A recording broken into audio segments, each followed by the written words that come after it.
listen here, girl. I know you think it's a game, but it is absolutely not, okay? This is the energy supplement from Just Move Supplements. That's right. It's damn near all gone, girl. And that's because I had to get that energy up so I can complete the workout, so I can give y'all this body, this transformation, get into it, okay? And I'm done working out now, so that's why we're moving on to the protein shake. Oh yes, it's already in there, girl. It's already made right here. This is the mixture of the banana pudding, the chocolate cake, and the buttercream cupcake. And you really want to be fancy, you can go ahead and add that blueberry muffin if that's what you want to do, girl. But for me, it's these three right here, okay? You put that with some almond milk, you mix it all up in honey, okay? Your muscles have gained life, new energy, agility.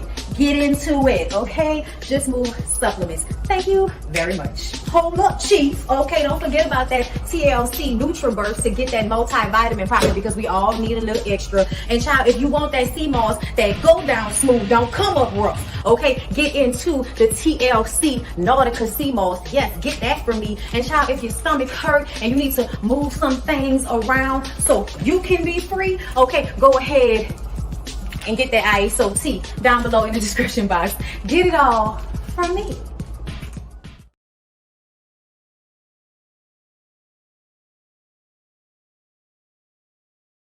Come on in, come on in, come on in, not come on in, not come.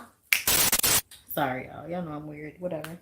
Hey everybody, what's up? It's your girl BondyBlue. So let's go ahead. Hey everybody, what's up? It's your girl BondyBlue. Okay, follow me on Instagram and let's get into the video, right?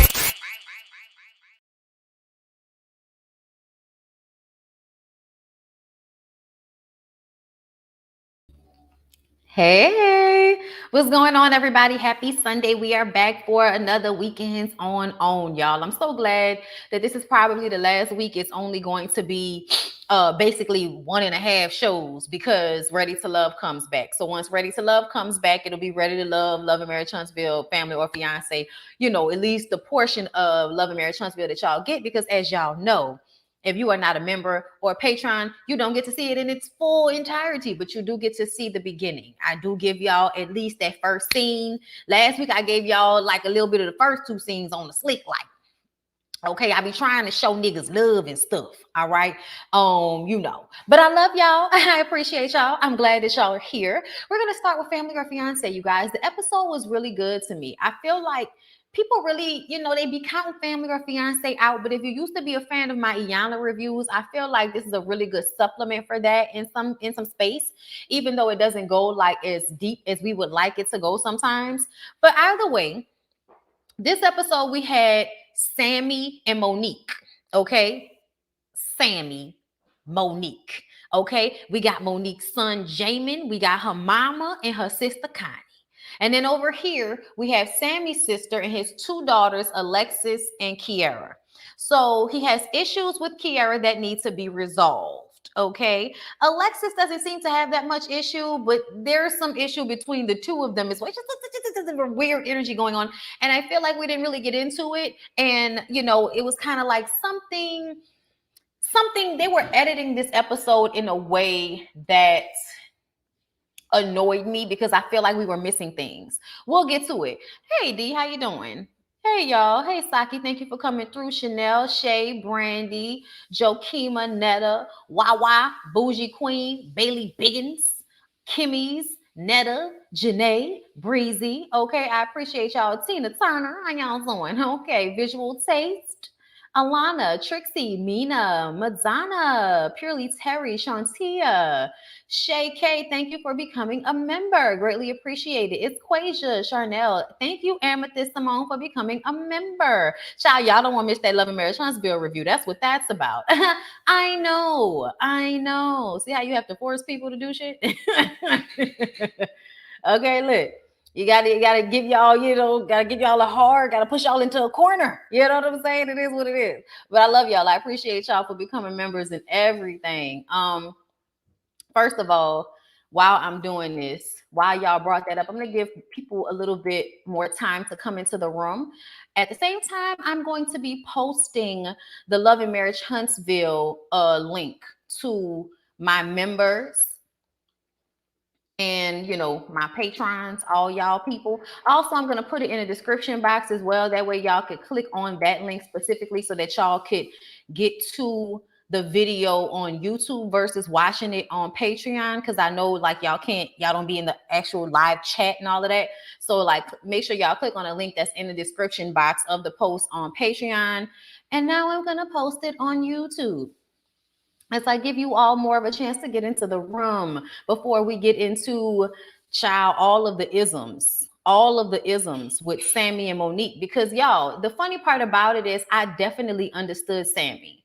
I understood him living in fear. Like there was just so much that I feel like I saw in Sammy that I've seen in other men. And it's really because they don't allow men to be emotional. They don't allow men to deal with their feelings. Like the whole time he was talking about how emotions were weak, and being emotionally supportive was considered being weak to his girl children. And I was just kind of like, if you were being affectionate and emotionally supportive when they were children, I need to understand why that changed when they became adults. And I feel like it's because sometimes fathers really don't know how to relate to their girl children once those girl children become women, because they have a hard time relating to women. It's different when they see somebody as a little girl that they can protect.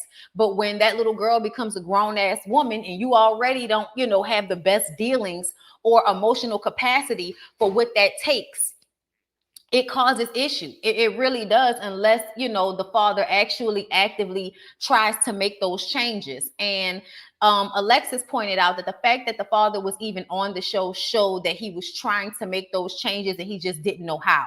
And I also feel like I know what it feels like to physically find it hard to make those changes. You know what I'm saying? To feel the angst of it. Sammy definitely needs therapy before getting married. He does have a lot to unpack. I don't know what the hell happened to him in his childhood, but something feels very traumatic about it all. Very, very traumatic. The way he relates to familiar relationships and the way he wants Monique to create more space between herself and her family members because it's not something he's comfortable with. Um, when I was growing up, my dad always kind of had this energy of wanting to keep my mom to himself, but he was constantly in check of it. Like you could tell, who is that? Why are they coming over here? An attitude, all of that type of shit. But ultimately, like as the years went on, their ability to create such a strong bond between the two of them softened him up. And I feel like Monique has to get rid of her codependent relationship with her sister Connie so that they can create the closeness that they need for him to allow her to help him soften up. The truth of the matter is a lot of men don't have the emotional capacity and they don't know how to be emotionally supportive if they have never really seen it.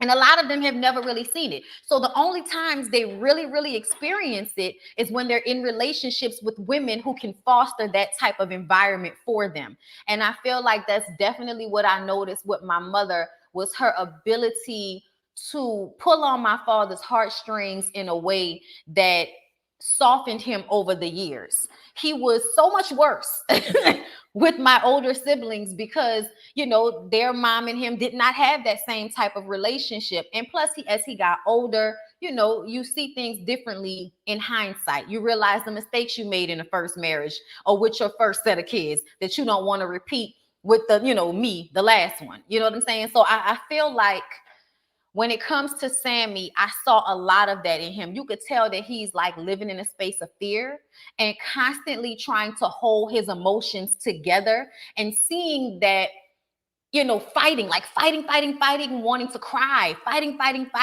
wanting to be emotional when it's like, dude, all you are is your feelings.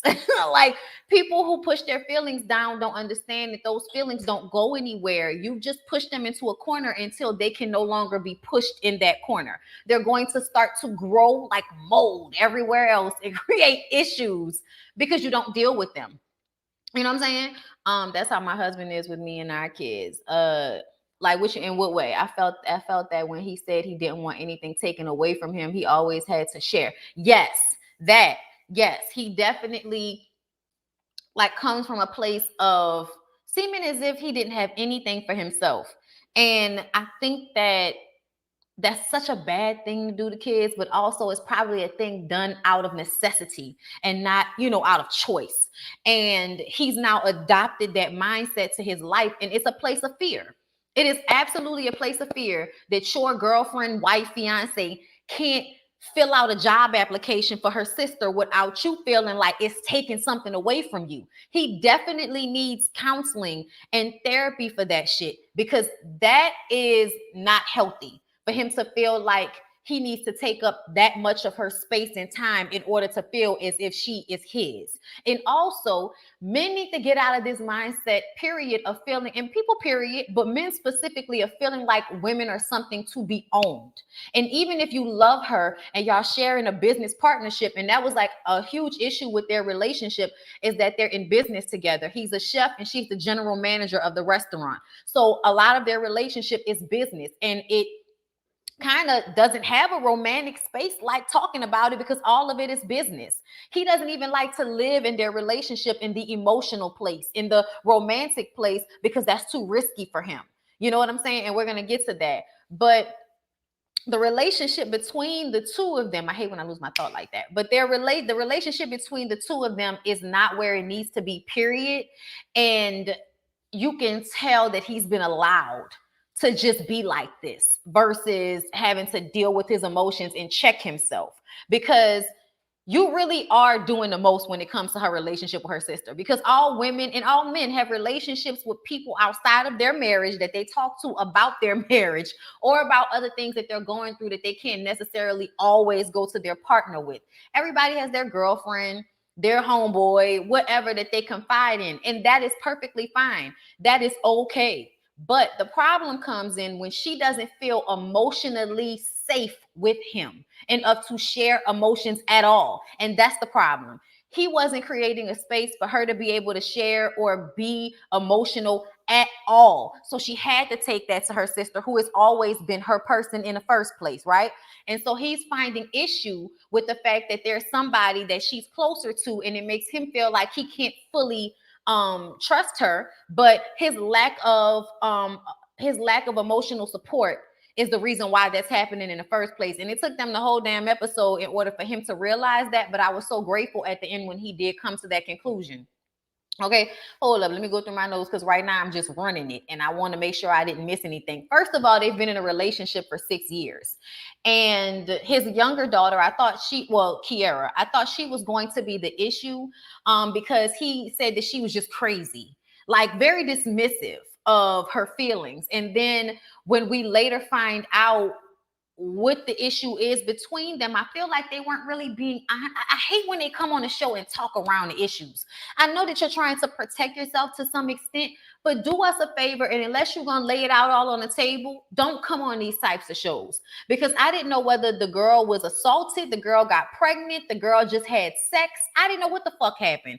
But when she turned 16, she said she called herself falling in love young, and that created some type of a rift between her and her father, and it's because she felt shame. And I feel like it was because she had sex or got pregnant or something, but she felt shame. And he said that from then on the love was different, and that felt so terrible for me for him to say that, because it's a difference between the relationship being different. The love should not change, because that's your daughter, like, and you're her dad. So the love should always, like, do you know how many times I used to be like, I'm not fucking with my dad? Like, he used to make me so mad. He used to make me so mad, y'all. There was a time when I wanted him and my mom to fucking divorce. Like, I just didn't even want to deal with my pa, because he was just so difficult to deal with. But I always loved him. That was never a question. That, you know what I'm saying? Like, you don't say the love isn't the same. Like, I would never say that as it pertains to me and my father's relationship, because the love is always the same. The relationship is strained. You know what I'm saying? So that makes me feel like he doesn't even really have a grasp on how to deal with relationships, like I said, with his daughter when she became a woman versus her being a little girl. And when I was a kid, I think when my period happened, my dad cried. And he cried because there is definitely a break that happens, a separation that has to begin. Now that you're an adult, you're growing into a woman, men automatically fathers automatically feel like there now needs to be some type of separation, and your mom takes over in some capacity, because there are things that men don't want to deal with when it comes to their daughters, things that they don't, conversations they don't want to have. They don't want to deal with you in your period. They don't want to deal with talking to you about boys and having sex. Like, all of that type of shit is uncomfortable for fathers. So they create like a separation. But I think because he doesn't have the emotional capacity outside of seeing her as a little girl, the relationship just just kind of broke off.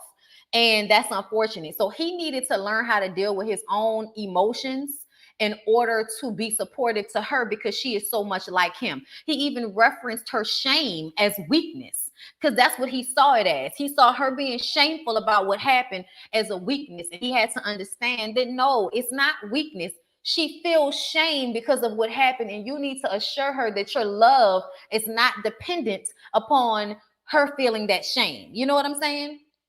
So it was a lot. It was a lot that was going on as far as the dynamic. But I definitely feel like some really great conversations and dialogue came out of their situation. I feel like some men have this sense of control over their daughter's sexuality. Absolutely, which is why the TI situation was so problematic, and why a lot of us women who aren't pick me's and who are adults and who do understand that our sexuality is our own and no one else's, and who didn't have fathers who were invasive of us in that way, like, are gonna say that that shit is fucking controlled and abusive and problematic for you to be worrying about whether your child is a virgin or not, y'all. That is so ridiculous to me, because first of all, your kids are gonna fuck. Get over it. Your kids are gonna fuck at some point, probably earlier than you want them to. Okay, it's gonna happen. So the idea, I'm sorry. So the idea. How old were you? How old were you? That's what I'm thinking in my head. I'm not having kids. Lyric said about having kids. Lyric probably was like 13 or some shit like that. Having sex. Terrible. Bitch, I was an adult, okay? Anyway, like, let's just put that out there. I was an adult, okay? When you can pay for the room, nigga, you're an adult, okay? Like, what? I paid for it because I had a job. Oh my God. Now, my dad did give me my job, but so the fuck what? I worked. That's not the point. The point is, y'all, yes, I do feel like daddies be, feeling like their daughter's sex is their responsibility. It's like their responsibility to protect their daughters from becoming the hoe or the run through or the stripper, or, you know what I'm saying, whatever, because of the way men treat women. But the truth of the matter is, hey, Kevin, y'all see the scorpion show that slid through? Hey, boo. Appreciate you. But yeah, so men often like get themselves wrapped up in that, because I think part of it is about protection, but another thing is about their ego and their daughter not being that type of person. And I think that's why that rift happened with him and the daughter, because her having sex or her getting pregnant, he didn't say it, but he definitely probably felt like, you shamed us, you shamed yourself, it's a weakness, but it was some like detrimental lowering of respect when it came to how he saw his daughter because of that situation. It wasn't just about her and her own shame. It was about the way you reacted to it. And I don't like the way they didn't really talk about it, because I feel like it put a lot of the onus on her feeling ashamed versus on him for responding in a way to make her feel ashamed in the first fucking place. But we'll let it go. We'll let it go. We'll move on from there. Okay. But she also had a codependent relationship with her daddy, in which it made her feel away when Monique came into the picture. And I was just like, y'all need to work on that. So another interesting thing I found was her son, Monique's son, Jamin. What is that? I don't know. Jamin, never heard that name before. Bow. Jamin was like, at the end of the day, I just want y'all to keep y'all business to yourselves. And he kept saying that throughout the whole, that was literally the only thing the little nigga said. I was like, I didn't hear him say anything else, but y'all need to keep y'all business to y'allself, which made me feel like she runs and tells her business to her too much. Okay. And in consequence to the mama. And I also think that he is just volatile in some space So if they're going through something, everybody's going to know about it because he can't not show that he's bothered. So I think a lot of their issues are then spread on the people that are around them. Child, I wonder what it's like at the business that they run. Because they got a restaurant together. So I really want to know what that dynamic is like in that restaurant.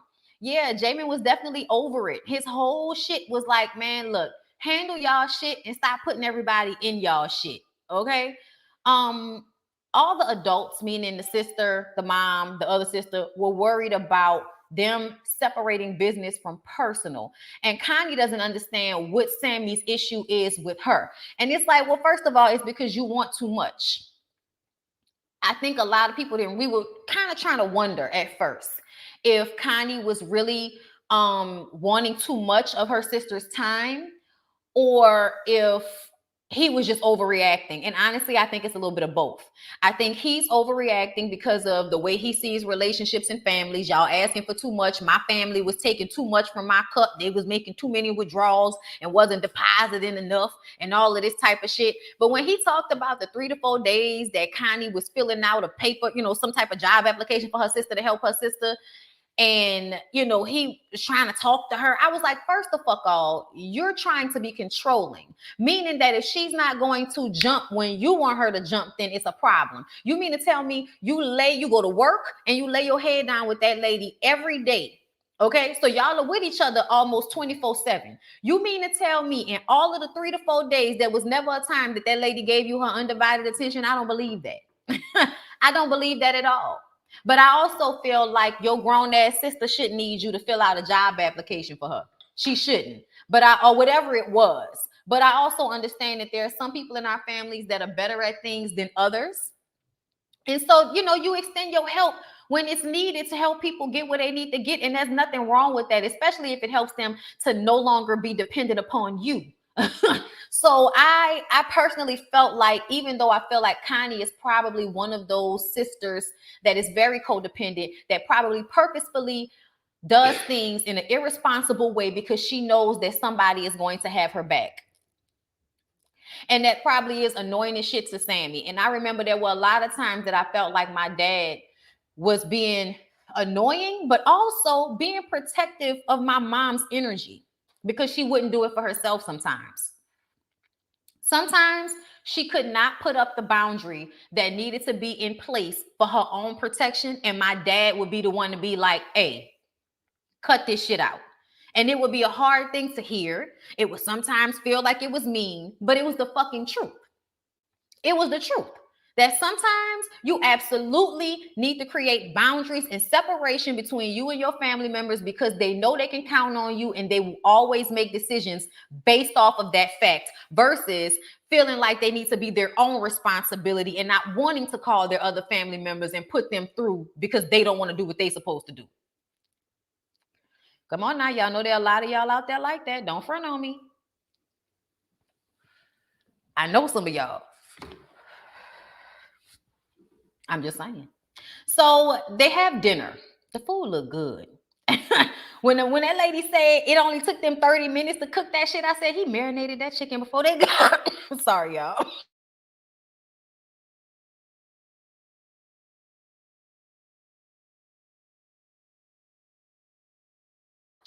He marinated that chicken before they got there.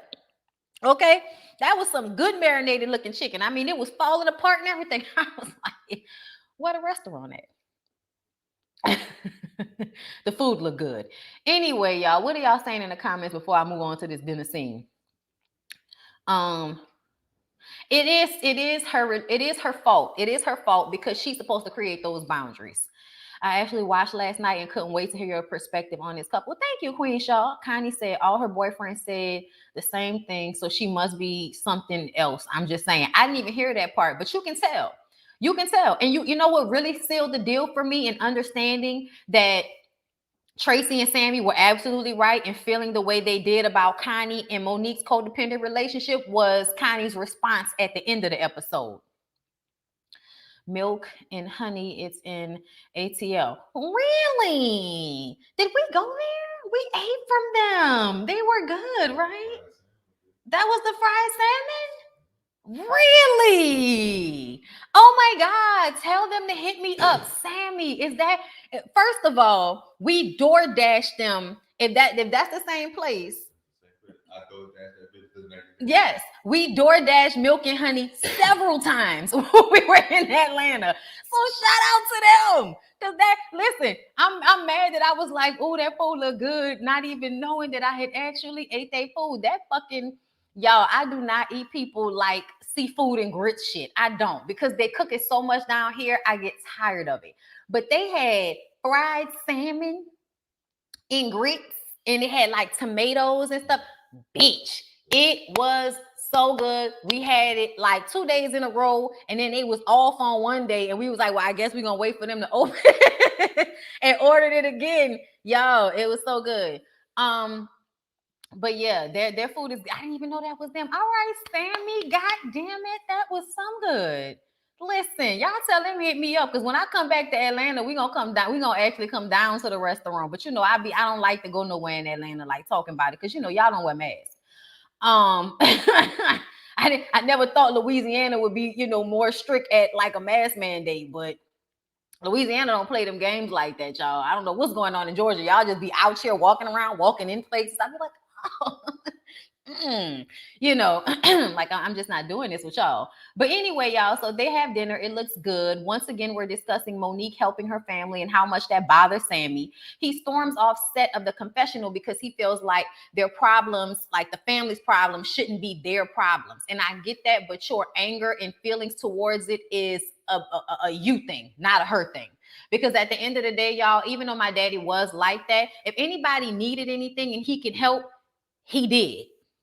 What I mean by that is there were several different kids in our families that at one point or another lived with us. There were several times when my father was responsible for well, he not several, but my our cousin Salida, who is special and had to be put into a specific type of home, Volunteers of America, when her mother died years ago, and my daddy was responsible for her. So we had to go down there and see her and make sure she had everything she needed once a month. Like my daddy was still the type of person that did for his family in a way that you were actually going out of your way and doing things that made you uncomfortable because it had to be done and it had to be you. And so I feel like that's why we used to give him like the pass on a lot of shit because he would always show up where like it really counted. And so I feel like Sammy needs to understand that yes, you have to create those boundaries to protect you and your family because people will use y'all, especially if y'all are the stable ones and the ones that have money coming in, that's got a restaurant that's doing well and all of that. People will, come and try to use you up. But at the end of the day, you also have to be there for your people because that's what you're supposed to do. Put your boundaries up, but be there for your people. Because at the end of the day, CMB, we all we got, nigga. Like, okay, like it is what it is. Okay, so but yeah, he doesn't understand that he isn't emotionally available like that. So when they were at the table, the two daughters kind of blow up on each other, and this is the part where I was confused. The editing was so weird. I did not understand what the was going on. Alexis is like, putting her finger in Connie's face, saying that you and her got the same issues, and they had to take her up out the room. I was like, what the fuck is going on here? Why is she so upset? And then Kiara's sitting there crying, and he storms off and says that she had a silver spoon in her mouth, so don't tell me she wasn't done right. And she was sitting there crying and shit. And the sister is like, he don't get it, he don't understand, but that's why we're here. Like everybody's comforting Kiara. And he tried to say she was crazy earlier on. If she was really the crazy, problematic one, why is everybody rallying around her in this moment? You know what I'm saying? Even though I understand that there are some family members that do that. Like they're very manipulative of their other family members, either by crying or bullying. But they do that shit. But I still felt like it was obvious that this is something that he kind of did and he's not taking responsibility for, as far as like Kiara and her not really being crazy, but her looking for the emotional support that he's never really been able to give her because he sees it as a weakness. Thank you, Pamela, for the super chat. Good fences makes for good neighbors, as do good boundaries make for healthy relations. Come on now. Okay, that's the truth now. We got to get this fence put back up. Okay. Yeah, take it down and put a new one up. Yeah, take this one down and get that Oh, right. Even though the business is damn near down Right. Yeah, it's gone. But y'all, okay. So they talked to Tracy. And things are worse between Monique and Sammy because of that blow up. And I guess because it's like, seeing him not be emotionally supportive of his daughter in that moment was like, so you just gonna continue to be like this. It's not gonna get any better. Like that's probably what it felt like for her. So they talked to Tracy. Tracy says that Connie is Monique's primary and she needs to change that. Sammy can feel that. You know what I'm saying? Like I told y'all, it creates an issue in their relationship. And he thinks that the business partnership is intimacy. And I said, that is insane for you to feel that way. And he goes into this analytical mind thing. I was like, wait a minute, radio, come back. Okay. Because he was going off the deep end with the calculations in his mind for the risk. And he can understand the business standpoint. He can understand losing money. He can gain that back. He's comfortable in that. But when it comes to the emotional shit, what it really boils down to is he is scared that if he really does the work that he needs to do, he is going to find something in there that Monique is not going to like, and she's going to leave him.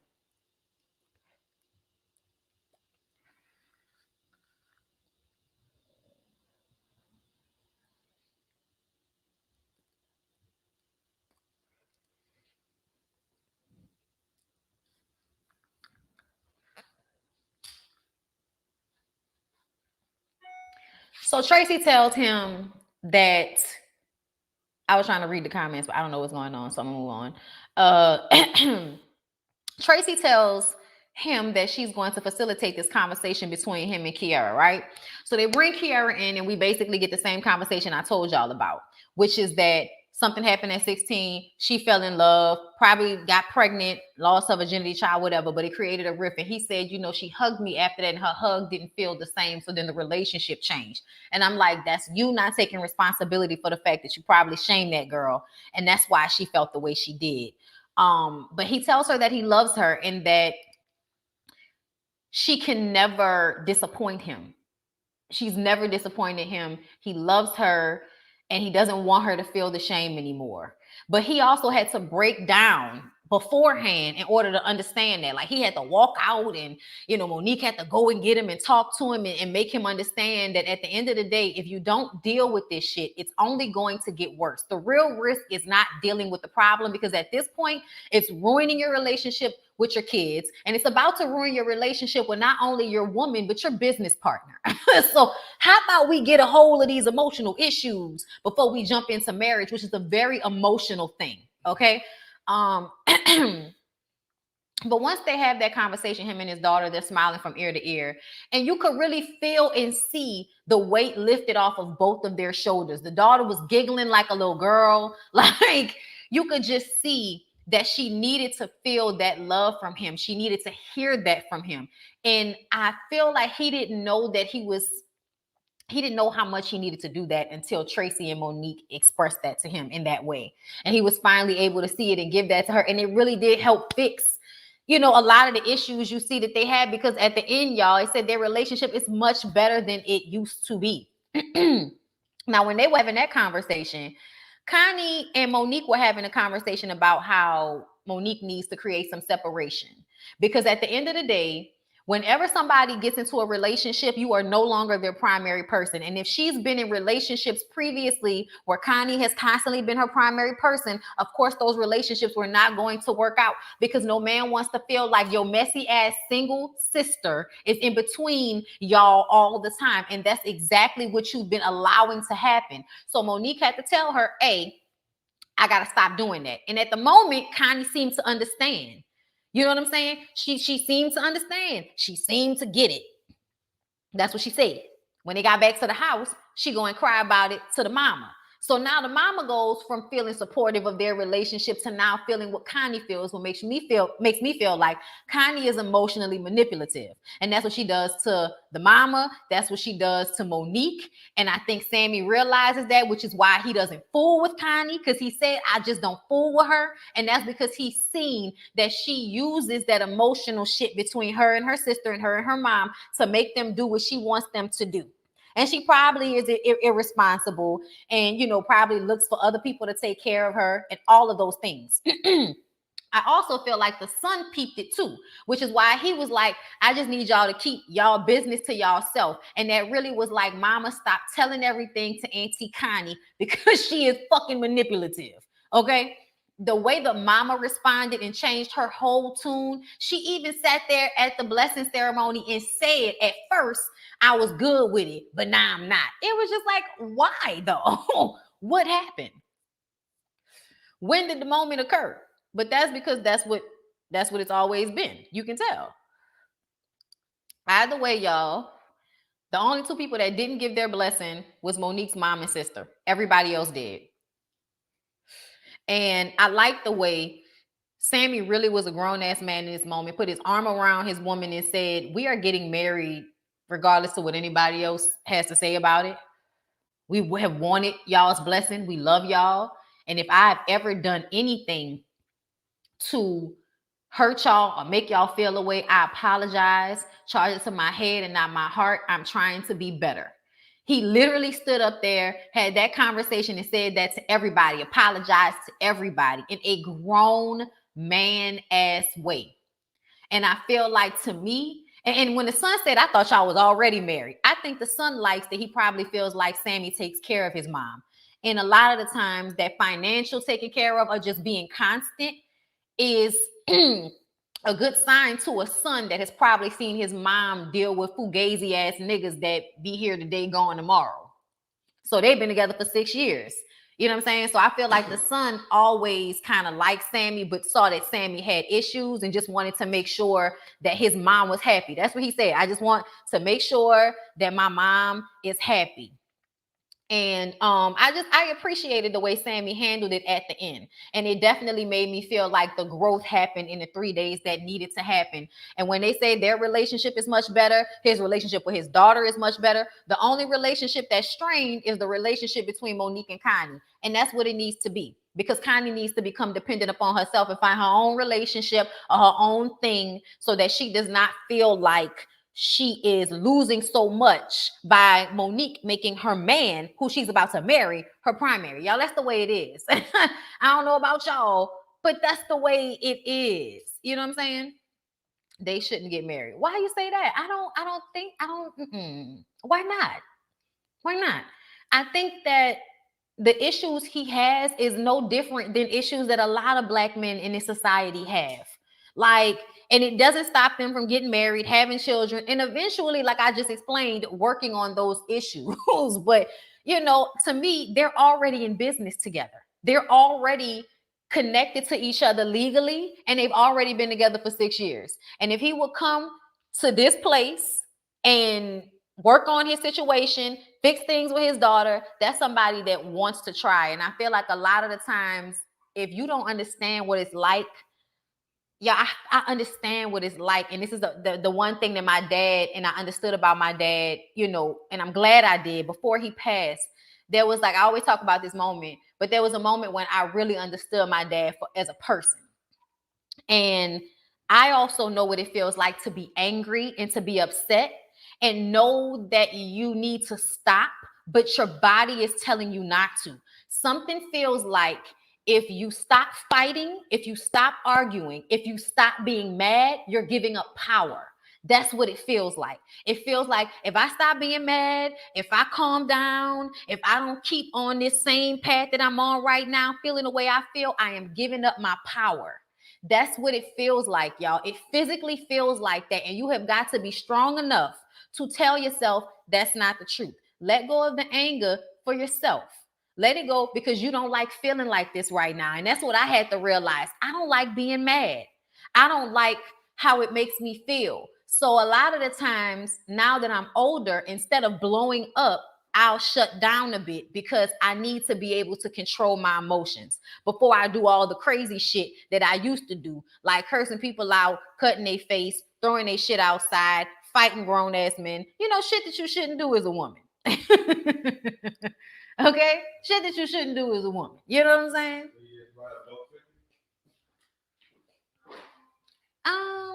Yeah. Man, I punched you before. What you talking about? Oh, yeah, I did that to one of my girlfriends. Yeah, I'm a little crazy bitch. So, I had to do emotional growth before I ended up in jail or dead or something, y'all. Because there's always somebody, that's going to be bigger and badder. And you can't live your life thinking that you always going to be the biggest bad. You know what I'm saying? Because that's not realistic and that's not smart. And I don't like that type of energy. No way, no how. You know what I'm saying? So I feel like I totally understand when people are like that and they don't know how to let things go. And I feel like I really saw this man battling with himself during this process to let go of those toxic feelings that he had, because he knew it wasn't right. But it's physically, if y'all, physically, it feels hard to stop. Like, I don't even know how else to explain it. Besides how it feels all in your body. You know what I'm saying? Yeah, I think they have the tools, man. I think they have the tools. Violet, he got abused and his family was never there. Of course, he was afraid in his head that he'd lose his wife if he let her in. Yeah, yeah. And because he probably feels like he's unworthy of her. That's another thing. Even if you a good dude, you a great guy, you take care of your family and all of that, because of the things that happen, you still be feeling like you don't deserve. You know what I'm saying? That's why Mama D had to come out with that song. I deserve, I deserve to be loved. Okay, that's why. Because hood people need to know they deserve to be loved, because a lot of times they don't feel that way.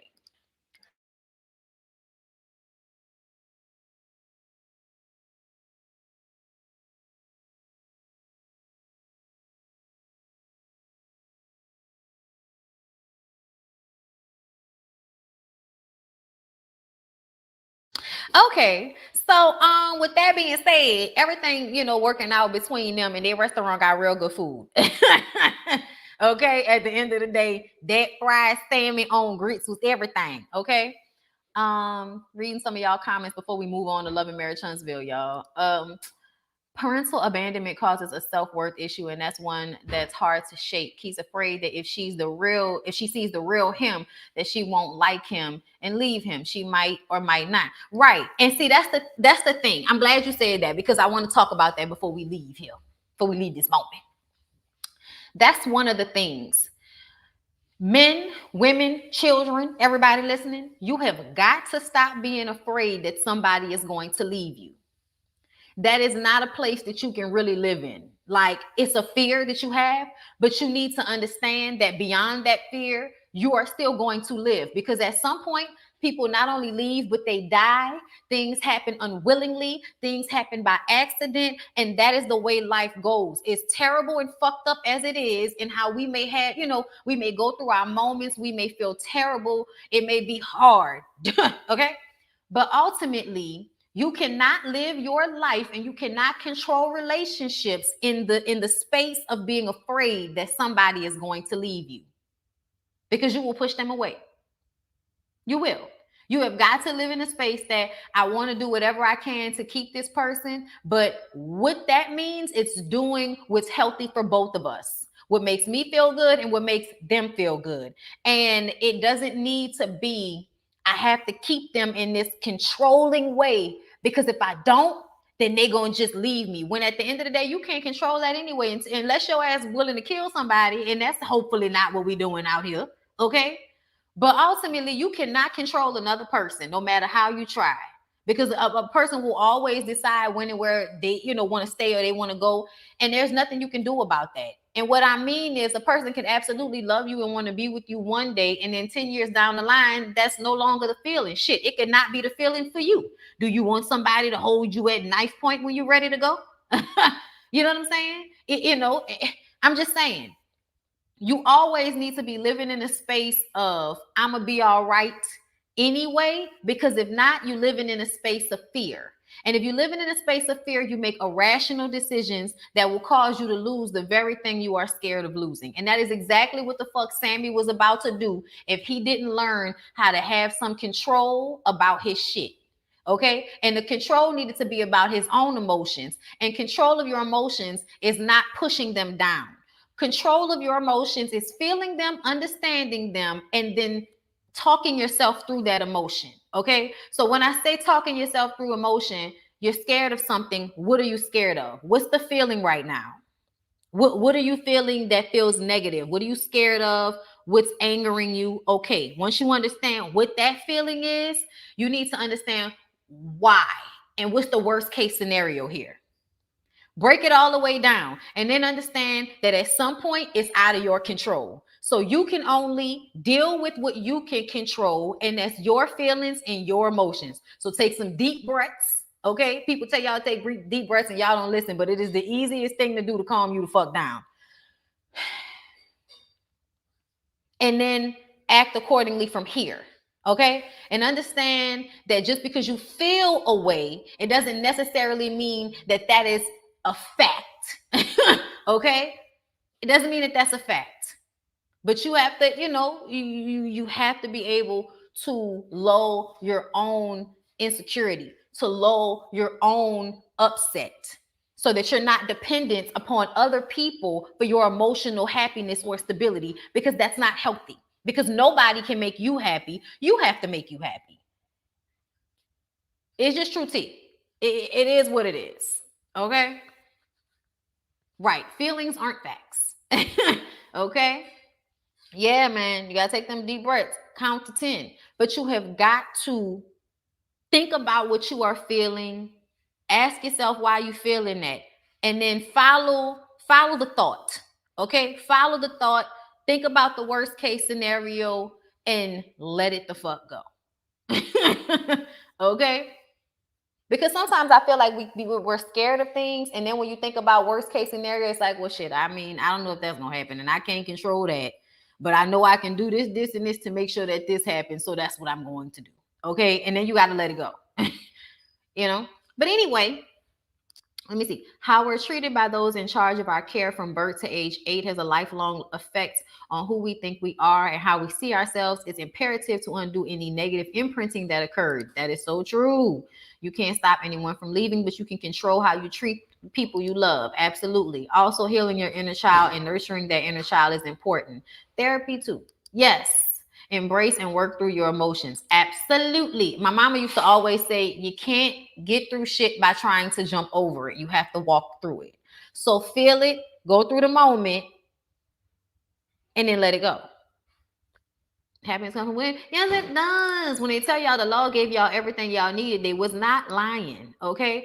All right, y'all. So Family of Fiance was good, right? We enjoyed it. All right, let's move on to Love and Marriage Huntsville, because we're gonna talk about a few things in Love and Marriage Huntsville before I hop off here to give the complete review to my Patreons and my members. But before we do that, y'all know what I need for y'all to do for me.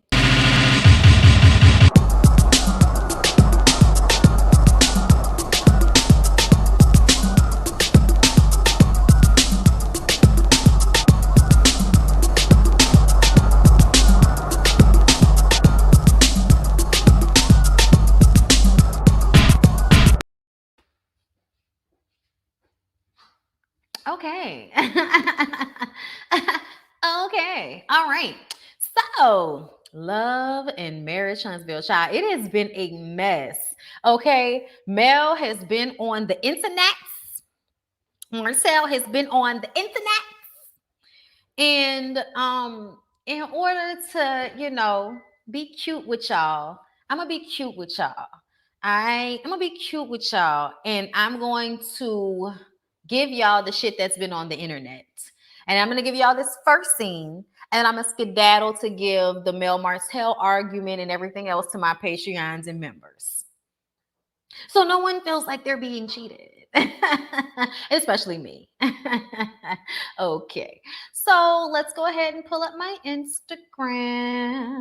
Pull up my Instagram. Pull up my Instagram. Why are there people on my Instagram? Okay. So we're gonna share. Hold up. Wait. Hold up, bitch. Hold up. You don't know Nan. That been the places I been. Spend the grains that I spent. 5 or 6 best friends. You don't know Nan.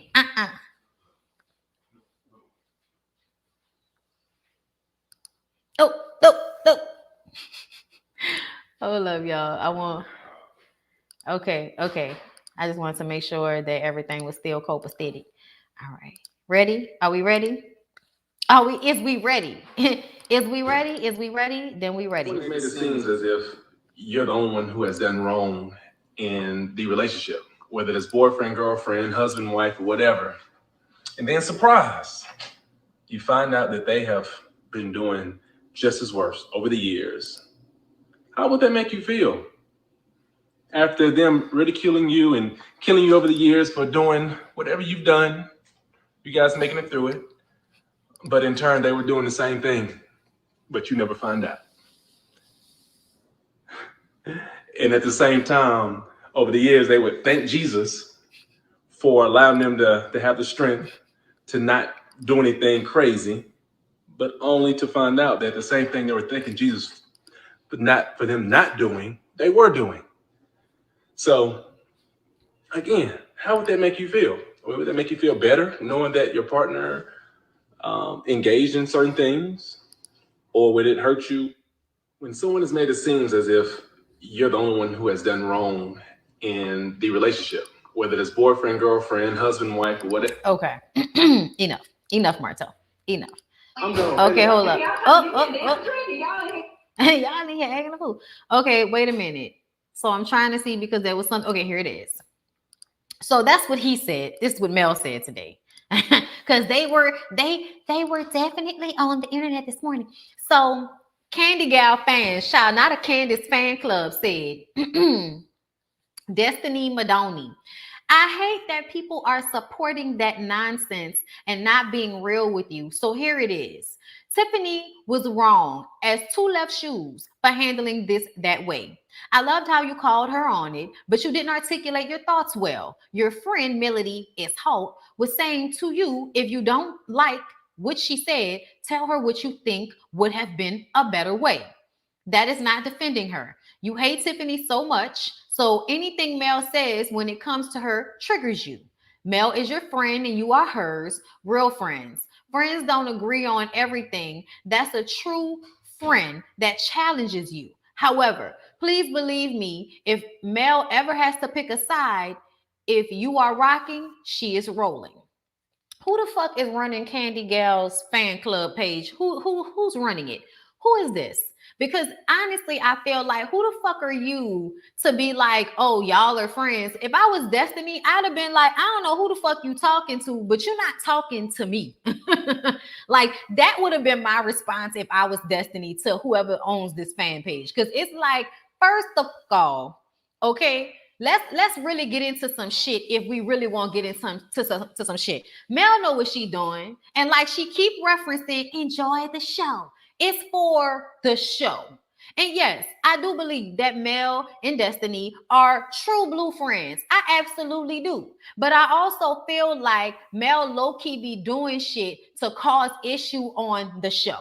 And I think Destiny is aware of that, but probably only after the fact. Tiffany is still doing things in a messy, ignorant ass way.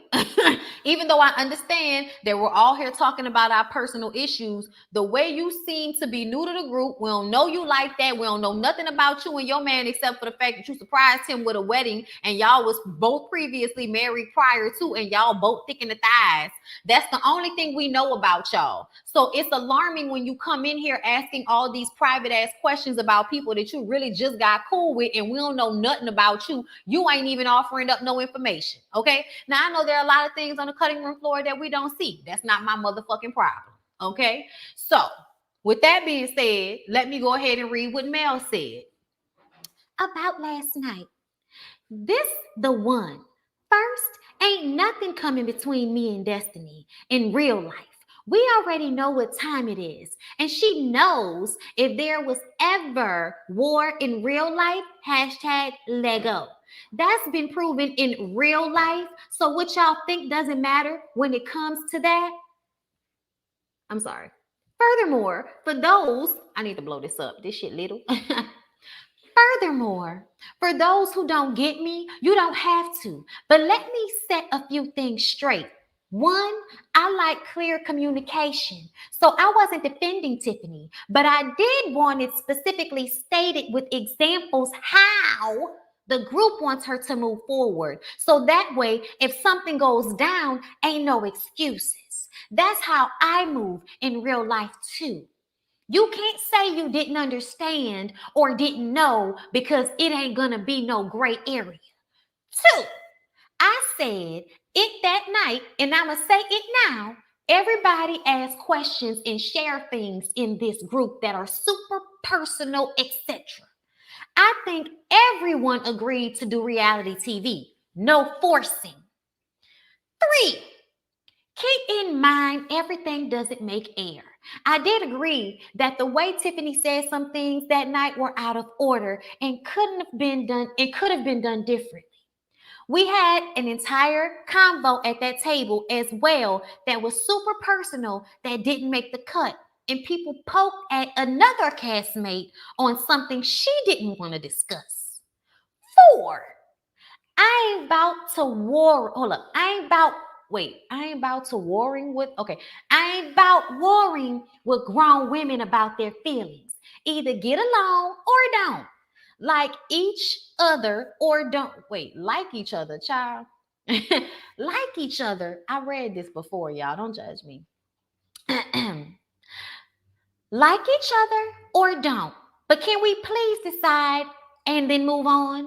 I don't think I involved Tiffany to Vegas. Oh, I'm sorry. I don't think I invited Tiffany to Vegas. So let's make up our minds, people, and stop thinking Mel is behind everything. Now, I do have a question. If this Tiffany drama wasn't going on the past seems like 10 episodes at this point, what would people on the show be talking about? Would there be any storylines? I'm just saying, like, let's keep it 100. Everybody literally has had something to carry them a few episodes surrounded by Tiffany issues. Now keep enjoying the show. She also said, stop telling that nigga Martel we need to get back together. That's a part of his problem. Bondy, you sounding more like Portia. Well, I mean, you read this shit for a paragraph and see if you're going to stay on task the whole time. Leave me alone. I'm not doing this shit for y'all no more if y'all going to be judging me. Yeah, that's right. I'm sensitive. Anyway. So let's get back into the episode. I was trying. Like, what y'all want from me? What do you want from me? I'm giving you the best that I got. Baby. Okay. Love and Marriage Huntsville. The men play basketball, and Marsau says both Mel and Martel use their kids as pawns in their feud. I say, as opposed to not really doing anything or caring for your kids at all. You want to talk, nigga? I'm just saying, I don't want to, just like Martel said this episode, I don't want to hear anything from you, Marsau, when it comes to certain things. And you may not use your kids as a pawn, but you damn sure use your kids as a way to control your wife. So keep it to yourself. I also feel like I'm tired of the men in this argument that Mel shouldn't have allowed the kids to know her song because it's her side of what happened between Martel and Mel. And Martel doesn't want his kids to know about this. Sir, it's on a reality show. The kids are in the house. He has a fifth child because of said relationship, meaning he has physical evidence of it in a person that is going to, at some point or another, be brought to a family function with these other 4 kids. It's going to come out in the wash anyway. The kids have already been subjected to the bullshit. And I'm going to tell you how I know it, because of this episode. This episode, the way we saw Martel and Mel argue with one another, the way Martel likes to scream to the top of his fucking lungs at Mel, that lets me know that them kids know very much what's going on, and y'all have subjected them to that type of arguing in y'all's household. Because if you're not controlling yourself around your friends, you damn sure not controlling yourself in your home around your children. You're just not. Like 9 times out of 10, if you gonna argue like this in public or around your friends and shit, you damn sure having these same knockdown, drag out, screaming at the top of your fucking lungs fights around them children. Them children already know what's going on. Them children know the lyrics to the song because they know the arguments, okay? And the arguments are basically the lyrics to the song, okay? We got kids, okay? Your side chick, all that, okay? All that, okay? That's all been in the argument. That's all been in the song. So I'm tired of you niggas acting like Mel is in some way more responsible for Martel's feelings and his reactions than he is. That's problematic for me. Because everybody always wants to talk about how Mel antagonizes Martel. Okay, she wants to have conversations with him that he obviously cannot have. And maybe we need to stop trying to have these conversations where we, try to get him to have some type of accountability or responsibility. Okay, fine. But tell him stop coming to me with the bullshit. Okay? At the end of the day, they are co-parenting those kids. There is no way that they're going to be able to just completely stop communicating with each other. And in order for them to communicate in a healthy way, they're going to have to continue to try to resolve shit. And Martel does little shit off camera or does little shit that nobody else hears. And then when Mel responds to it, everybody's pointing the finger at Mel. That happened this episode again. That happened this episode again, y'all. Okay? But either way, when Martel and his tight ass shirt and his bucket hat and those little bitty shorts came out there, I said, Martel, go down to the fucking Target and buy some clothes that fit. I don't want to hear that you came here with all of the clothes that Lil Martel used to wear, and now Big Martel can't fit him no more because he been out here actually in the gym instead of out there fucking on his side chick when he was supposed to be at the gym. Now the side chick is supposedly the main chick, even though he ain't married her yet. I think that's a teller, but whatever. Okay, ain't even really posted about the bitch. I have not seen her on his Instagram. I mean, you think he would do that? And considering how that would probably make Mel feel, you think he'd be on Instagram with the bitch all coupled up, date night, him and the baby and her, if he was really happy with the bitch? That's what Kevin, Wendy's husband does. That lets me know Martel ain't never really wanted to let go of Mel, and he still wants to be with Mel. So a lot of the things that he does, I feel like, are to get any type of reaction he can get out of her when he's not getting the reaction that he wants, which is for her to put her vagina on his penis. Sorry, that's what I think. Moving on from there, Martel says that, okay, so when he came out, they were talking about everybody's issues, but we already know Martel and Mel's issues. So we talking about Tisha and Marsau's issue. And we're talking about the fact that Tisha surprised Marsau with therapy. And Martel is like, honestly, you should be happy that she's doing that instead of acting out. And I was just like, oh, wow. Yo, this is the Martel that everybody be talking about. There are moments when Martel absolutely acts like the guy that everybody thought he was. Good guy, common sense, more sense than the other men sometimes. But then there are other times when he completely is void of any of that. So I get whiplash with Martel, in all honesty. I go from, nigga, what is going on under that bucket hat and those tight shorts? What is happening? I go from here to, okay, Martel, you know what? You're right about that. Like, give Martel a pat on the back for being the man in the room to say that Tisha taking his ass to therapy instead of fucking over him or acting a fool, however, is a better option. And he was like, are those really the only two options? No, I'm like, the only option you want is for her to suffer in silence so you don't have to be bothered. That's the only option you want. Okay. But either way, Marsau says that he remembers before that Tisha was strong and he'd see her, she walking, her shoulders would be squared on the world. And now she lacks confidence. And the first time he really saw that was when she was having that issue with her speech. And I'm like, Marsau, you know good and goddamn well your oppressive and overpowering attitude towards her as your wife, her as the mother of your children, and her as a woman is the reason why she is no longer the strong woman that she thought she was when she met your ass. Let's not forget, she was in college. She was probably, full of anticipation for the plan she had for her life, thought she was going to find her a partner, that they was going to be able to do this thing together. And she ended up getting with a man that wanted her to be a 1950s housewife, as if he didn't find her while she was in college.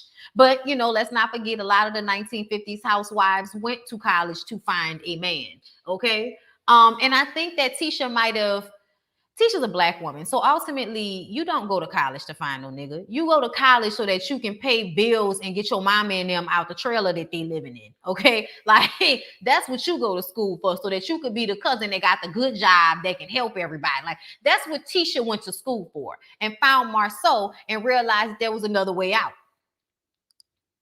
Okay. Beyonce made a whole album about her cheating husband, and nobody said she was wrong. Mel can't make songs if he didn't cheat. That's how I feel, Mel Lee. Thank you so much for the super chat. Child, the only thing we was looking forward to was the nigga answer. And it was a whole apology album, and that made us feel like, well, good for them.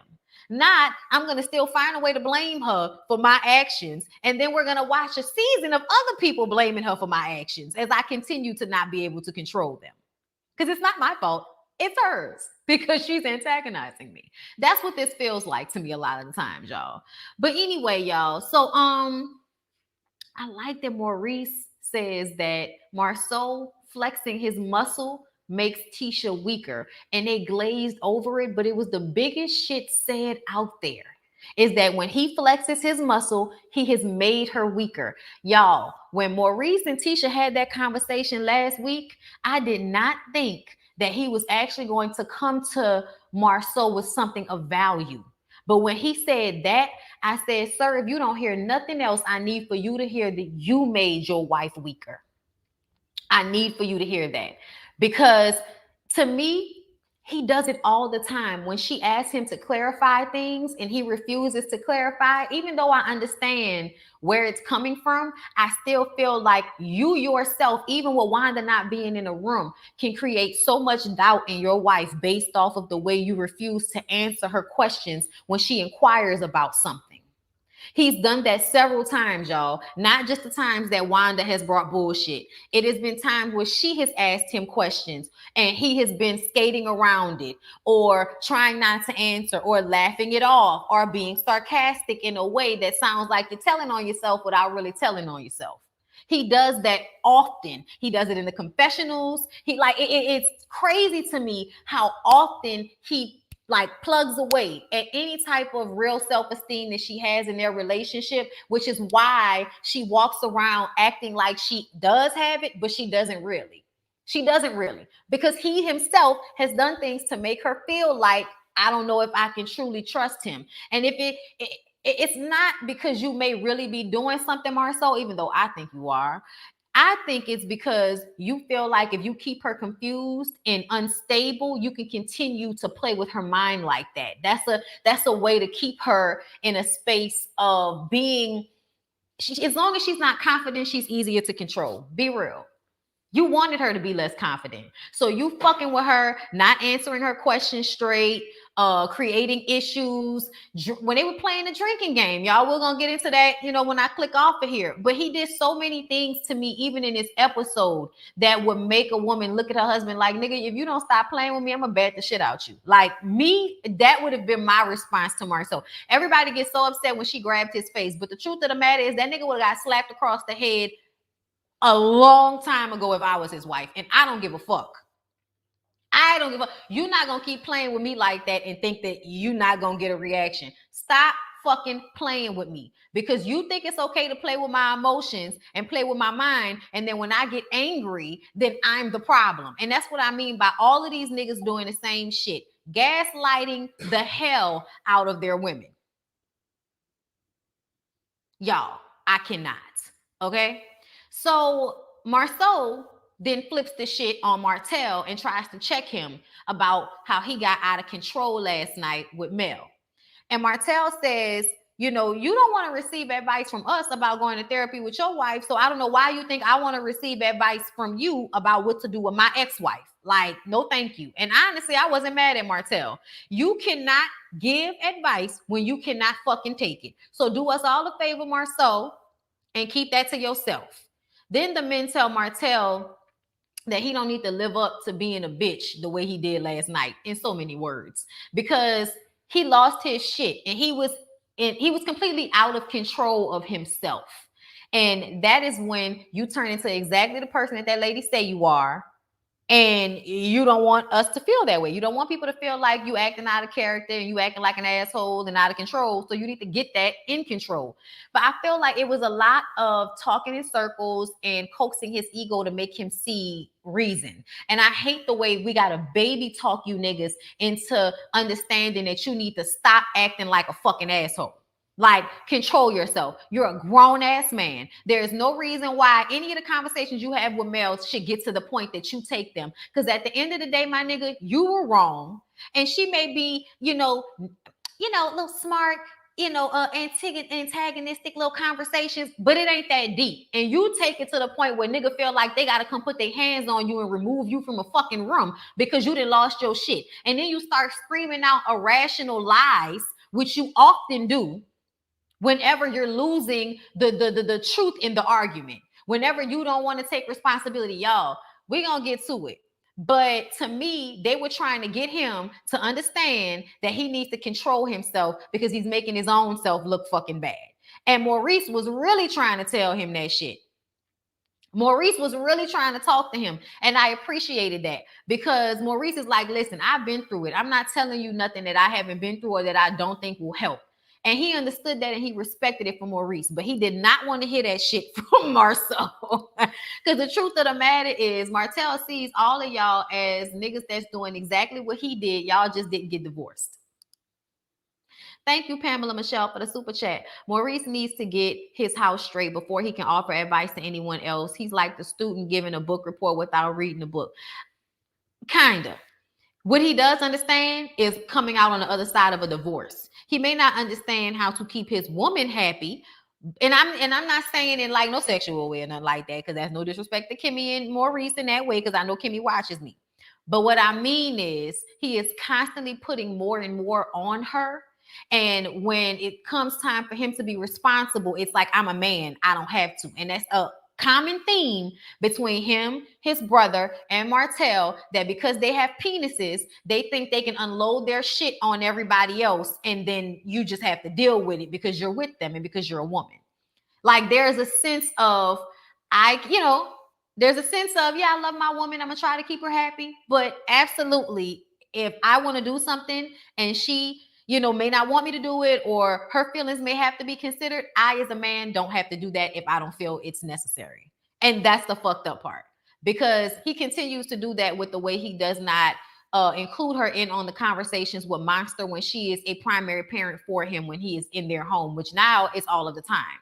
You know what I'm saying? But I do feel what you're saying, because a lot of them, it's like you can't really give advice because your ass is in a bad way yourself. But Maurice at least knows what it's like to get through a divorce. Hey, Asada, thank you for the super chat. I'm so glad Mel is doing her own thing and being amazing. Also, if Martel had any respect for Mel, he wouldn't have cheated on her in the first place. He was out acting like a single man, but in reality, he was married. I mean, it's the entitlement for me. Exactly. I appreciate you sharing her advice, Gyrus. Her soul, child.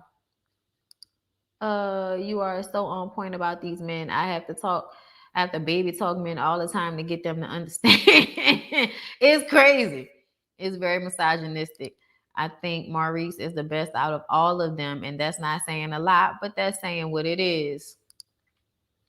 I don't argue. Who the hell let Martel check on Melody? They set him up. They've been setting him up the whole time. If anybody's been paying attention, y'all, they have been antagonizing them to argue this entire trip. Every time we turn around, y'all asking them all of these fucking questions about whether they gonna get back together and what about the side chick and just all of these questions that nobody needs to be talking about if y'all don't want Mel and Martel to fucking argue. Tisha. But yes, y'all, that's it for the free 99. I love y'all. I appreciate y'all. And I will see y'all next time. Oh, yes. As far as life after lockup, love after lockup, I'm going to do a 2 in 1 week next week, because the reviews anything that's not getting 10 and above, y'all, it might get cut or it might be conjoined with something else because I don't have time for that. Nigga got shit to do, and if y'all not gonna watch the videos, I'm not about to keep doing them. Like, it is what it is. But yeah, love after lockup, I'm gonna do probably 2 episodes in one. Of course, I'm finishing Raising Canaan. I'm not doing 911 anymore. I'm watching it. Maybe I might get on, Instagram Live, or I might get on with the members and the Patreons and the Discord or something like that. Or I might just get on live and watch it with y'all, Patreons and members, 911. That way we can watch it together. But I won't do reviews on it anymore. So, because I just don't have time and y'all barely watch those. So that's what I might be doing, like watch alongs with the members and the Patreons from now on, since that's an easier thing to do than trying to do full reviews for these shows sometimes. Okay. So yeah, you all. That's that on that. Love y'all. See y'all in the next one.